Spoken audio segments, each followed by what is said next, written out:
Dans le cadre de la campagne des 16 jours d'activisme de lutte contre les violences faites à la femme et aux jeunes filles, l'ONG LIFID en consortium avec AMAPA ont sensibilisé les élèves de l'école Don Bosco à Kamalinga sur les formes de discrimination, l'hygiène menstruelle et quelques instruments juridiques qui protègent les enfants. À cette occasion, la ministre du Genre, Famille et Enfants a édifié les élèves de donner le meilleur d'eux-mêmes dans les études et à demeurer objectivement et très déterminés, mais surtout à dénoncer toute forme de violence faite à leur égard. Pour sa part, la coordonnatrice provinciale de Ligue des filles et femmes instruites pour le développement LIFID, Lydia Mfamba, a fait savoir que l'objectif était de sensibiliser les élèves sur les perceptions qu'elles peuvent avoir sur les personnes vivant avec handicap, surtout en rapport avec cette célébration. Lydia Mfamba. Nous étions à l'école Don Bosco pour sensibiliser les élèves sur les formes de discrimination faites à l'égard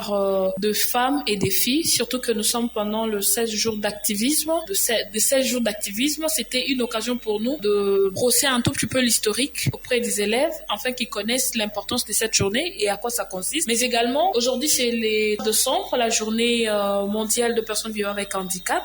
C'est aussi une façon de sensibiliser les élèves sur cette façon de voir les choses par rapport aux albinos et des personnes qui vivent avec des handicaps physiques. Alors, on a essayé de les sensibiliser afin qu'ils puissent comprendre que tous les êtres humains naissent égaux et libres. Ils ont le même droit. Donc, on n'a pas besoin d'avoir des différences parce que l'autre est infirme ou l'autre est mieux. Alors, c'était très important de partager cette connaissance avec et surtout aussi marteler sur les textes légaux de droits des enfants tels que la loi portant protection des enfants, la CDE, donc la Convention relative des droits des enfants et le Code de famille aussi. Et pourquoi pas brosser un tout petit peu l'édit provincial sur le coutume, abolissant le coutume habilissante et partager un peu cette connaissance auprès des enfants, mais aussi sur l'hygiène menstruelle parce qu'ils grandissent. L'enfant doit comprendre que quand il a ses règles, et surtout le jeune fille, c'est normal, c'est pas un sujet tabou. Et nous avons profité de cette occasion pour